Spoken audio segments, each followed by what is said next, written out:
ರಾಜ್ಯದಲ್ಲಿ ನಕ್ಸಲರ ಯುಗಾಂತ್ಯಕ್ಕೆ ಮುನ್ನುಡಿ ಬರೆಯೋ ಕೆಲಸ ಆಗ್ತಾ ಇದೆ. 6 ಮಂದಿ ಮೋಸ್ಟ್ ವಾಂಟೆಡ್ ನಕ್ಸಲರು ಇನ್ನೇನು ಕೆಲವೇ ಕ್ಷಣಗಳಲ್ಲಿ ಸರ್ಕಾರದ ಮುಂದೆ ಶರಣಾಗಲಿದ್ದಾರೆ. ಅಷ್ಟಕ್ಕೂ ಅವರ ಹಿನ್ನೆಲೆ ಏನೇನಾಗಿತ್ತು, ಅವರ ಬೇಡಿಕೆಗಳು ಏನೇನಾಗಿದೆ, ಬನ್ನಿ ಕಂಪ್ಲೀಟ್ ರಿಪೋರ್ಟ್ ನೋಡ್ಕೊಳ್ಳೋಣ.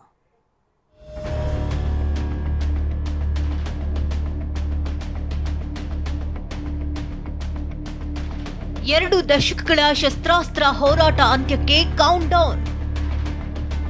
6 ಮಂದಿ ಮೋಸ್ಟ್ ವಾಂಟೆಡ್ ನಕ್ಸಲರ ಶರಣಾಗತಿ.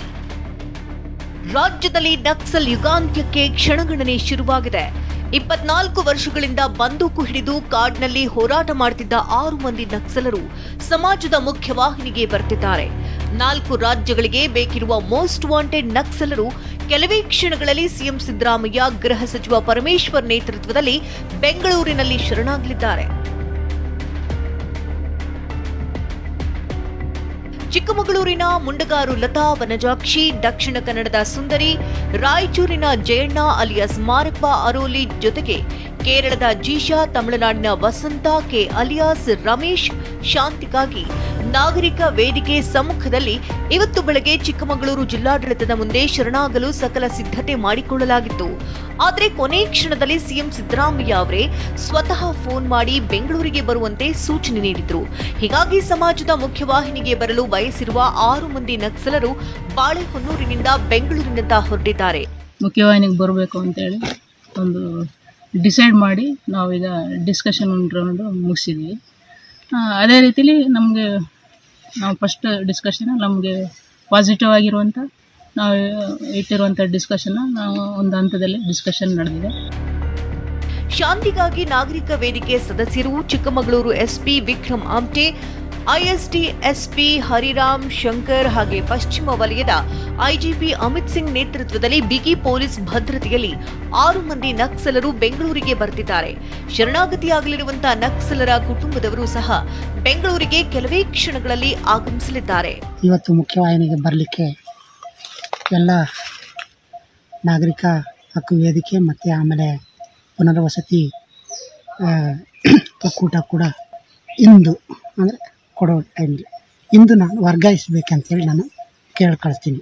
ಇದೀಗ ಅದೇ ತಂಡದಲ್ಲಿದ್ದವರು ಶರಣಾಗ್ತಾ ಇದ್ದು, ಉಡುಪಿಯಲ್ಲಿ ವಿಕ್ರಮ್ ಗೌಡ ಸೋದರ ಸುರೇಶ್ ಗೌಡ ಪ್ರತಿಕ್ರಿಯೆ ನೀಡಿದ್ದಾರೆ.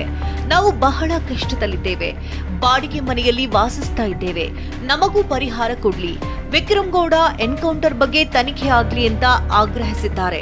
ಈ ಒಂದು ಹಿಂದೆ ಹಾಕೊಂಡಿದ್ರೆ ಅವನು ಕೂಡ ಶರಣಾಗತಿ ಆಗ್ತಿದ್ನೇನೋ, ಆಗಿ ನಮ್ಮ ಜೊತೆ ಸಂತೋಷವಾಗಿ ಇರ್ಬೋದಿತ್ತು, ಅವನಿಗೊಂದು ಜೀವನ ಇರ್ತಿತ್ತು. ಇವಾಗ ಹೀಗೆ ಆಗಿ ಹೋಗಿದೆ. ಇನ್ನು ನಾವು ಉಳಿದಿರೋದು ನಮಗೆ ಈಗ ಇಲ್ಲ, ಬಾಡಿಗೆ ಮನೆಯಲ್ಲಿ ಇದ್ದೇವೆ ನಾವು.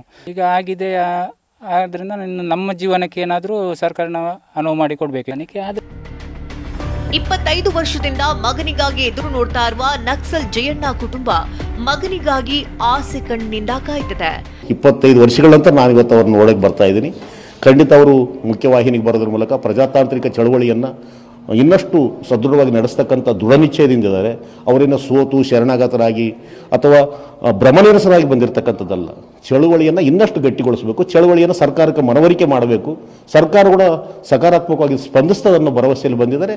ಹಾಗಾಗಿ ಆ ಭರವಸೆಯಲ್ಲಿ ಬಂದಿರತಕ್ಕಂಥ ಜಯಣ್ಣವ್ರನ್ನ ಮತ್ತು ಸಂಗಾತಿಗಳು ಯಾರಿದ್ದಾರೆ ಇನ್ನು 4-5 ಜನ, ಅವರೆಲ್ಲರೂ ಸ್ವಾಗತ ಮಾಡ್ತಕ್ಕಂಥದಕ್ಕೋಸ್ಕರ ನಾವು ಬಂದಿದ್ದೀವಿ. ಇತ್ತ ಶರಣಾಗತಿಯಾಗುವ 6 ನಕ್ಸಲರಿಗೆ ಸರ್ಕಾರ ನೀಡಿರುವ ವಿಶೇಷ ಪ್ಯಾಕೇಜ್ ಬಗ್ಗೆ ಬಿಜೆಪಿ ಶಾಸಕ ಸುನಿಲ್ ಕುಮಾರ್ ಆಕ್ರೋಶ ಹೊರಹಾಕಿದ್ದಾರೆ. ನಗರದಲ್ಲಿ ನಕ್ಸಲ್ ರೂಪದಲ್ಲಿರುವಂತ ಒಂದು ವೇದಿಕೆ ಅದು. ವಿಕ್ರಮ್ ಗೌಡನ ಎನ್ಕೌಂಟರ್ ಆದಾಗ ಇವರೇ ಅಲ್ಲಿಗೆ ಹೋಗಿ ತನಿಖೆ ಆಗಬೇಕು ಅಂತ ಹೇಳ್ತಾರೆ. ಈಗ ಅವರೇ ಅವ್ರ ಜೊತೆಗೆ ಸಂಧಾನವನ್ನ ಮಾಡಿಕೊಂಡು ಪ್ಯಾಕೇಜ್ ಅನ್ನ ಮಾಡಬೇಕು ಅಂತೇಳಿ ಸರ್ಕಾರದ ಮುಂದೆ ಬೇಡಿಕೆಯನ್ನು ಮುಂದಿಡ್ತಾರೆ. ನಕ್ಸಲರು ಮುಖ್ಯವಾಹಿನಿಗೆ ಬರುವಂತ ಪ್ರಕ್ರಿಯೆಯು ಘನಯುತವಾಗಿ ನಡೆಯಬೇಕು ಅಂತೇಳಿ ಮಲೆನಾಡಲ್ಲಿರುವಂಥ ರೈತಾಪಿ ಜನರನ್ನ ಹಿಂಸೆಯ ಮುಖಾಂತರ ಪ್ರಚೋದಿಸಿದಂಥ ಗುಂಪು. ರಾಜ್ಯದಲ್ಲಿ ಅತಿ ದೊಡ್ಡ ನಕ್ಸಲರ ಶರಣಾಗತಿ ಇದಾಗಿದೆ. ಆದರೆ 4 ರಾಜ್ಯಗಳಿಗೆ ಬೇಕಿರುವ 6 ನಕ್ಸಲರ ಮೇಲಿರುವ ಕೇಸ್ಗಳು ಸಹ ಬೆಚ್ಚಿ ಬೀಳುವಂತಿದೆ. ನಕ್ಸಲ್ ನಾಯಕಿ ಮುಂಡಗಾರು ಲತಾ ವಿರುದ್ಧ 85 ಕೇಸ್, ಸುಂದರಿ ವಿರುದ್ಧ 71, ಜಯಣ್ಣ ವಿರುದ್ಧ 50 ಪ್ರಕರಣಗಳಿವೆ. ನಕ್ಸಲ್ ವನಜಾಕ್ಷಿ ವಿರುದ್ಧ 29 ಕೇಸ್ ದಾಖಲಾಗಿದ್ರೆ, ತಮಿಳುನಾಡಿನ ವಸಂತ ವಿರುದ್ಧ 8 ಕೇಸ್, ಕೇರಳದ ಜೀಶಾ ವಿರುದ್ಧ 17 ಕೇಸ್ಗಳಿವೆ. ಇನ್ನು ನಕ್ಸಲರು ತಾವು ಶರಣಾಗುವುದಕ್ಕೂ ಮುನ್ನ ಸರ್ಕಾರದ ಮುಂದೆ ಹಲವು ಬೇಡಿಕೆಗಳನ್ನಿಟ್ಟಿದ್ದಾರೆ. ಆದಿವಾಸಿ, ದಲಿತ, ರೈತ, ಕೂಲಿ ಜನರ ಸಮಸ್ಯೆ ಕಡೆ ಗಮನ ಹರಿಸಬೇಕು. ಪರಿಸರಕ್ಕೆ ಸಂಬಂಧಿಸಿದ ಸಮಸ್ಯೆಗಳ ಬಗ್ಗೆ ಸರ್ಕಾರ ಹೆಜ್ಜೆ ಇಡಬೇಕು. ಮುಖ್ಯವಾಗಿ ಜೈಲುಗಳಲ್ಲಿರುವ ಕಾಮ್ರೇಡ್ಗಳ ಕೇಸ್ ಶೀಘ್ರದಲ್ಲೇ ಇತ್ಯರ್ಥ ಮಾಡಿ ಅವರನ್ನ ಬಿಡುಗಡೆ ಮಾಡಬೇಕು. ವಿಕ್ರಮ್ ಗೌಡ ಎನ್ಕೌಂಟರ್ ಬಗ್ಗೆ ನ್ಯಾಯಾಂಗ ತನಿಖೆ ರಚನೆ ಆಗಬೇಕು ಅಂತ ನಕ್ಸಲರು ಆಗ್ರಹಿಸಿದ್ದಾರೆ. Bureau report, TV9.